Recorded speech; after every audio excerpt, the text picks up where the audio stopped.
All right, welcome to The Explainer. Today, we're diving deep into Venezuela, a nation sitting on the world's largest oil reserves that somehow managed to completely collapse. And it all ends with this wild military intervention that honestly feels like something straight out of a Hollywood movie. So, this really is the central question, isn't it? I mean, how does a country that's literally sitting on more oil than Saudi Arabia just completely fall apart? It's a puzzle that really sets the stage for everything that comes next. And get this, it's not just an economic story. It turns into a full-blown geopolitical thriller that ends with this unbelievable scene: the U.S. military moving in to capture a sitting head of state. So that's exactly where we're going to jump in, right at the climax. Okay, let's start with the intervention itself.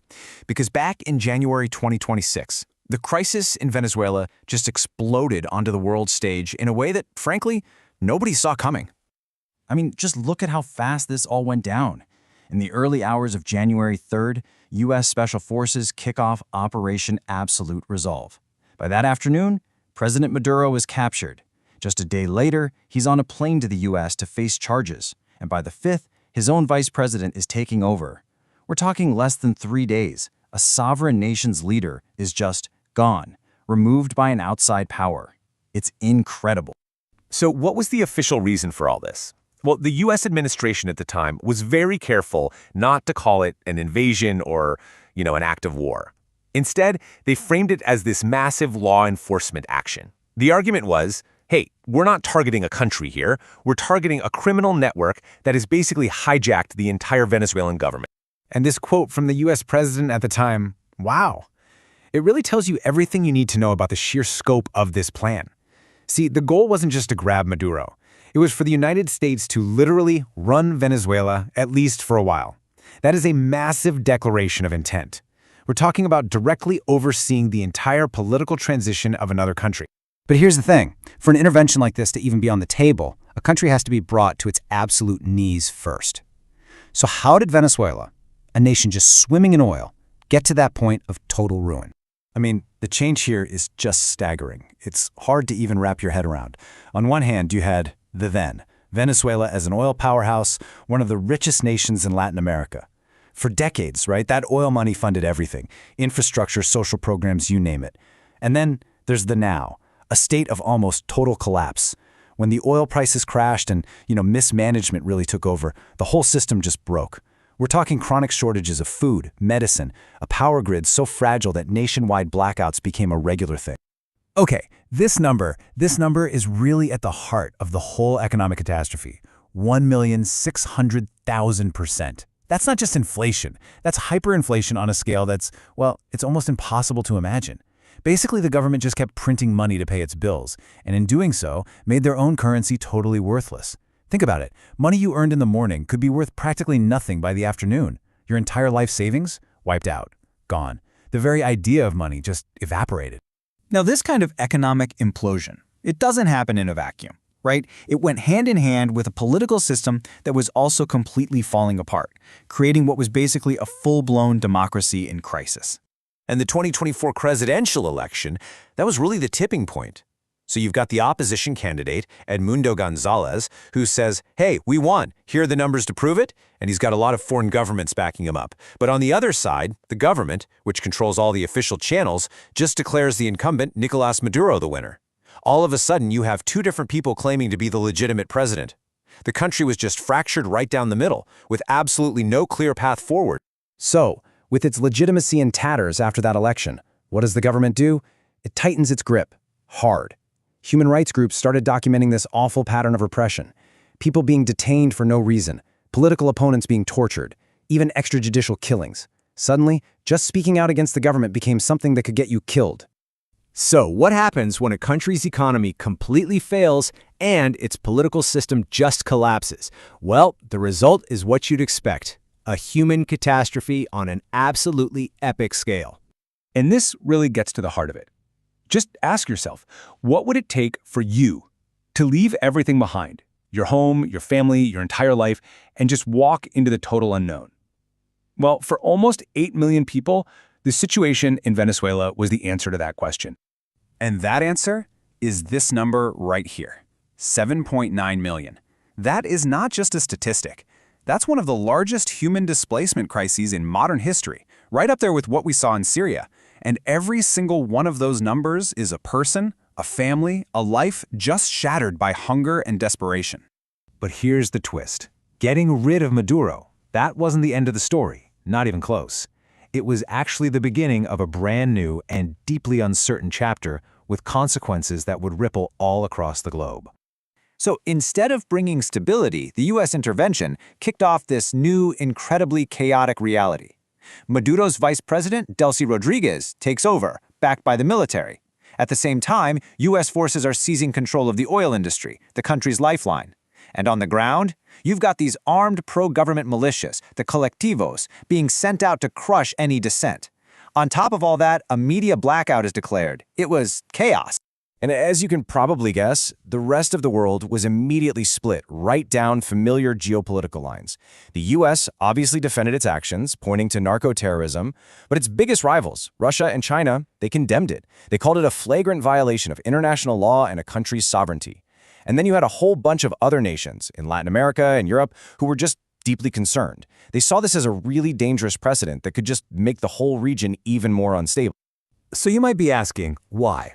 Why all this intense focus from global superpowers on this one country? Well, it always comes back to this number, $303 billion. That's the number of barrels of proven oil reserves in Venezuela. It is the largest on Earth. The fate of Venezuela is completely tied to the world's energy security, and that right there is why its crisis is everybody's business. And all of this leaves us right here with one of the toughest questions in all of international relations. When a nation completely collapses, who has the right to step in? It's a question about sovereignty, sure, but also about the responsibility to protect people from disaster. And what happens when the old rules of the world just don't seem to apply anymore? There are, as you can imagine, no easy answers. For the longest time, we thought we knew what made a country powerful, right? Big armies, massive weapons. But what if the true measure of strength today is completely invisible? That's what we're digging into, how the battle for the future isn't being fought with bombs anymore, but with bits and bytes. This is all about silicon supremacy. Think back to the Cold War. The whole game was about one thing: nuclear stockpiles. That was the equation for power. Simple. But the microchip? Man, it has completely flipped that script. The race for computational supremacy is the new arms race, and it's happening right now, whether we see it or not. Okay, so to really get this, we've got to throw out the old definition of power. Seriously, the playbook that was written during the Cold War, it's pretty much useless now. Yeah, for decades, this was it. This was the ultimate symbol of power. A nation's influence was literally measured in megatons. It was kind of terrifyingly simple, wasn't it? The more warheads you had, the more power you held. Period. But today, the game is measured in petaflops. And you're probably thinking, what on earth is a petaflop? Well, it's a mind-boggling unit of processing speed. We're talking 1 quadrillion calculations every single second. To put that into perspective, it would take you, with a calculator, over 30 million years to do what a 1 petaflop computer does in just 1 second. And this isn't just about being fast. It's about the ability to think, to predict, and to act faster than anyone else. That's the new benchmark for dominance. So if this is a new kind of conflict, where exactly is the battlefield? Well, here's the thing. You can't find it on any map. It's invisible, it's digital, and it's all around us, all the time. Let's break down what computational power really means in this context. It's not just about having a faster laptop. No. We're talking about using that incredible speed to fuel super advanced AI, to control the fire hose of information, and ultimately to make critical, strategic decisions way, way faster than your rivals can.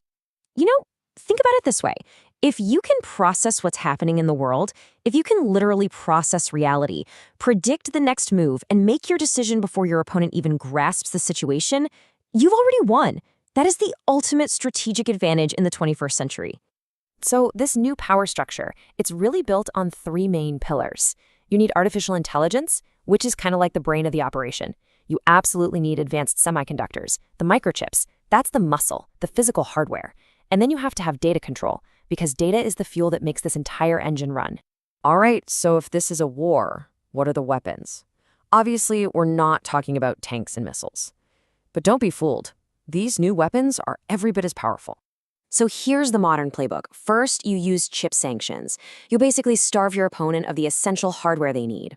Next, you go for algorithm control. This is huge. It's about influencing the software that runs, well, everything from social media to the stock market. And finally, you aim for network dominance, controlling the physical stuff, the undersea cables and satellites that our entire digital world depends on. And we need to be crystal clear about the intent here. When you hear about new tech restrictions or trade rules, just remember this quote. These are not safety regulations. They are acts of strategic warfare designed to achieve dominance. This is all about playing offense, not defense. And all of this, the chips, the data, the algorithms, it all boils down to one massive question.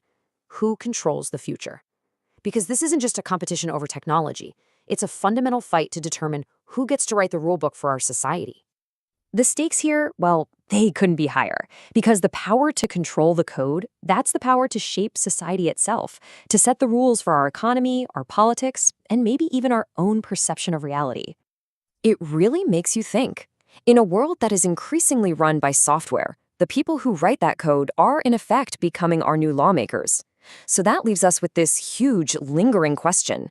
If code is the new law, who are the new lawmakers? And who holds them accountable? That's the challenge we all face in the age of silicon supremacy.